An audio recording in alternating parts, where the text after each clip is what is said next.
Hi guys, welcome back to my channel. For today's video, we have, as I like to call it, a retro spring nail design. And the reason I called it retro was because it's giving like Best Buy in the 80s vibe. You know what I mean? With the blue, with the brown and the yellow. So that's why I decided to call it retro spring. Now what I'm doing right here is my Gel X tip application. I'm using the Una Gela Gel X tips and my Apres Extend Gel. Both of these you can find in my Amazon storefront. And all of the products that I use in this video, I will leave links to down below. That way you guys can check those out if you are interested. So without further ado, I'll let you guys watch my Gel X application.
Once I finished my application and I went ahead and cut my tips down to my desired length, it was time to go in and seal that cuticle. So I'm using my Melody Susie gold carbide bit. This is my favorite bit for sealing in that cuticle area, just because it is a extra fine grit right down at the tip of that barrel. So for me, it is just perfect for sealing in that cuticle. Now, I always speed this part up, but realistically, when I'm editing my videos and I go back to see how long this is taking me, sealing my cuticle in with this carbide bit and my mini sanding band only takes me about 5 to 8 minutes. So just to give you guys about a time reference on how long that takes me using this carbide bit.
After I blend that tip in with my gold carbide bit, I like to go in with my mini sanding band by Melody Susie. And when I do this step, I'm using little to no pressure at all. I'm literally just feathering over that area.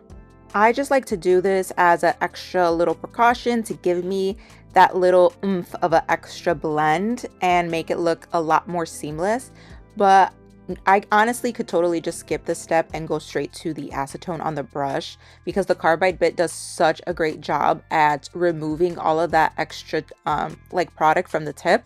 But I just like to be extra. Like that's just how I am. So I usually I don't ever skip this step just to make it that much more flawless.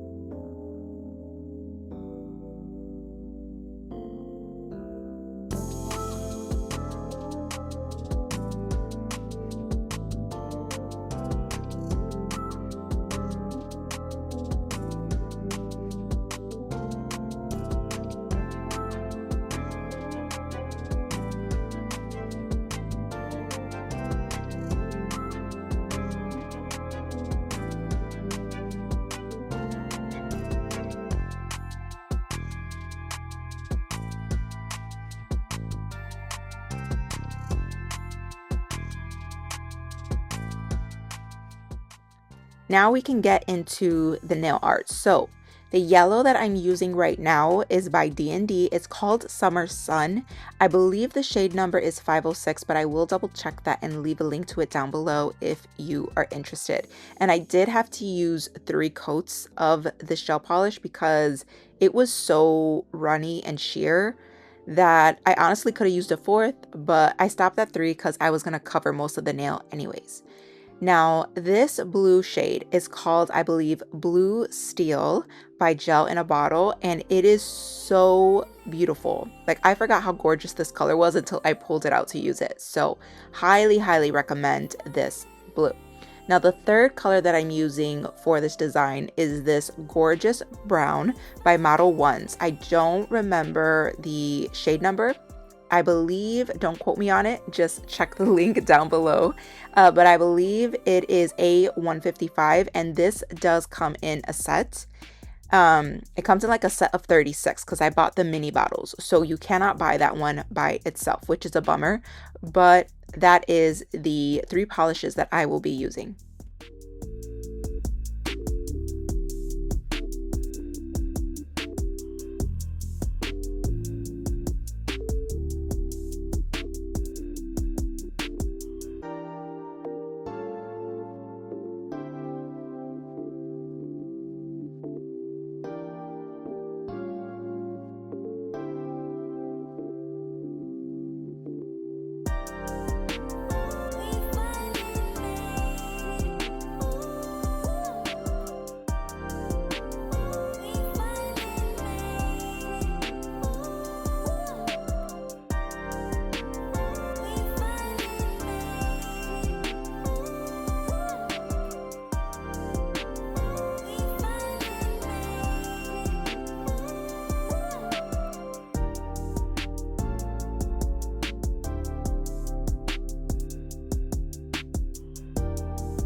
Once I finished that, it was time to start my aura nail design. So I started on the middle finger. No, sorry.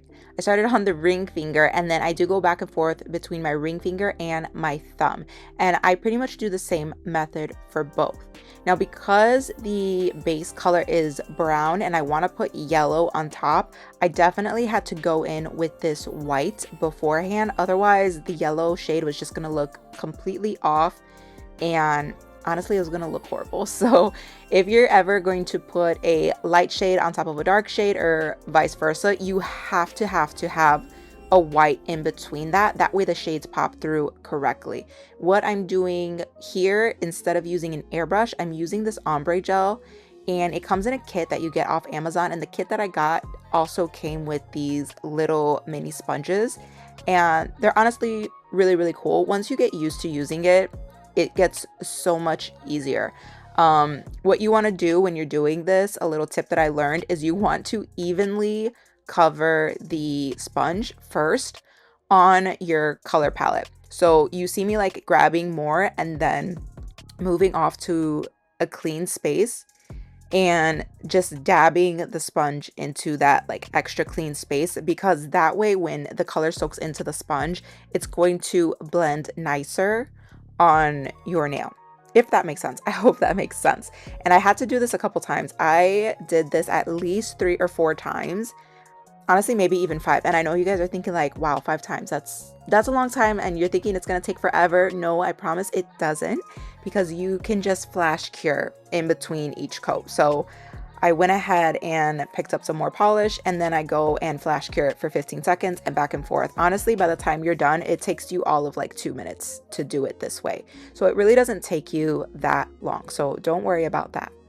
Now, after this, I went ahead and started my acrylic flowers. Now, if you are watching my acrylic flower application and you're like, oh my God, this is taking forever, it does. It is a full 12 minutes of just acrylic flower application. But don't worry, just go ahead and skip to 23 minutes so you can see the rest of the process. I went ahead and left it in there for those of you who would like to watch me apply my acrylic flowers. But if you're like, I got this, I don't want to watch this, and you get tired of listening to the music, then just go ahead and skip to 23 minutes so you can watch the rest of it.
Now, for those of you who are still with me watching my acrylic 3D, girl, what you talking about?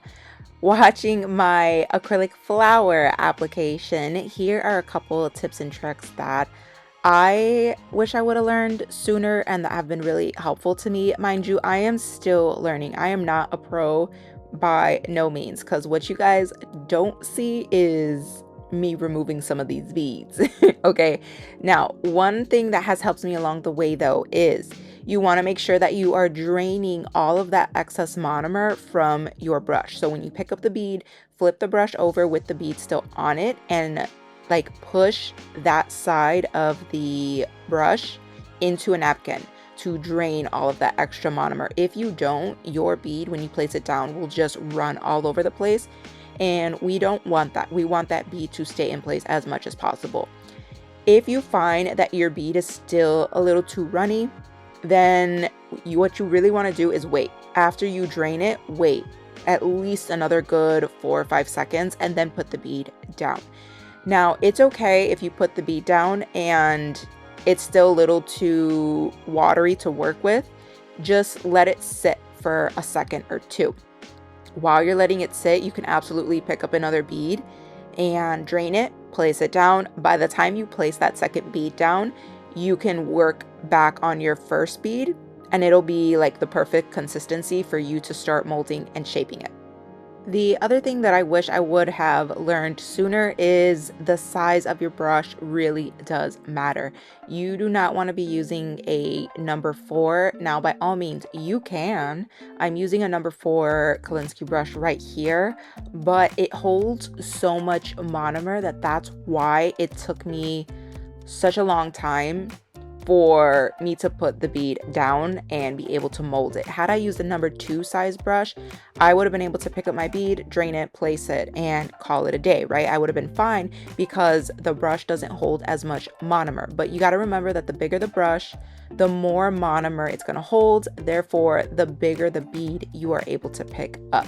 So if you notice, some of my petals are like thick. You know what I mean? They came out so much bigger than the petals around them, and that's okay, you know. The design still comes out gorgeous, but if you're like a stickler and you're like, no, I need every single bead to be the exact same size, then for sure you want to pick up a number 2 size brush instead of a number 4, and I think that would help out a lot.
Once all of my petals were finally finished, I went ahead with this blue liner gel by Young Nails, and I just created two straight lines down from one end to the other.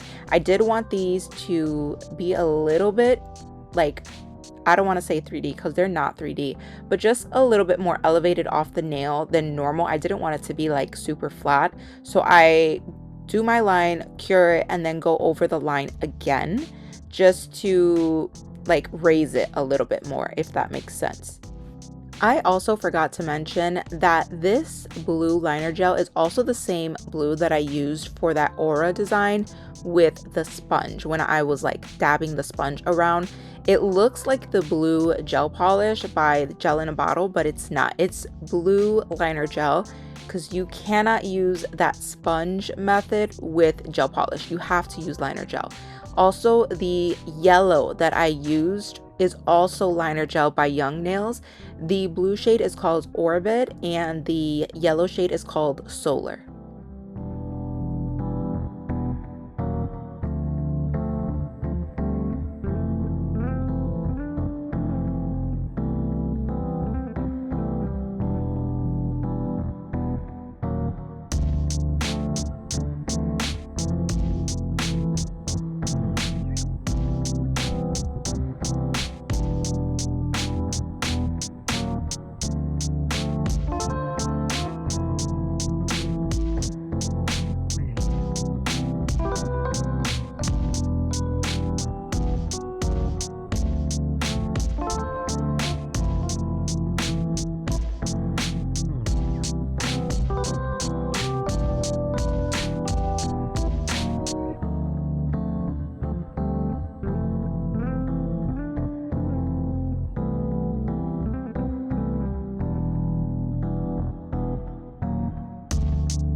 once I finished adding those extra details to the design, I went ahead and started adding some rhinestones. These rhinestones I honestly got off of Shein, and I got them so long ago, guys. I couldn't even give you guys the link to it, but the best I could do is let you guys know I got these off of Shein.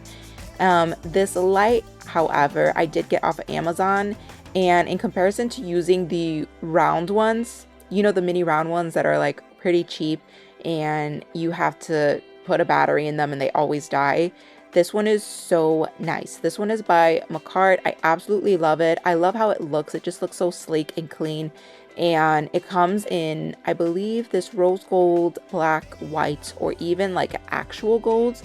So it's gorgeous. And it comes with 2 different light settings. It comes with like a low temperature or a low light. And then it comes with one that's literally almost as strong as putting your hand in an actual like nail lamp. That's how bright the light is. So I honestly love it. After I did that, I went ahead and put some pearls around certain areas of the nail as well.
And this was the final look. I hope you guys really enjoyed this video.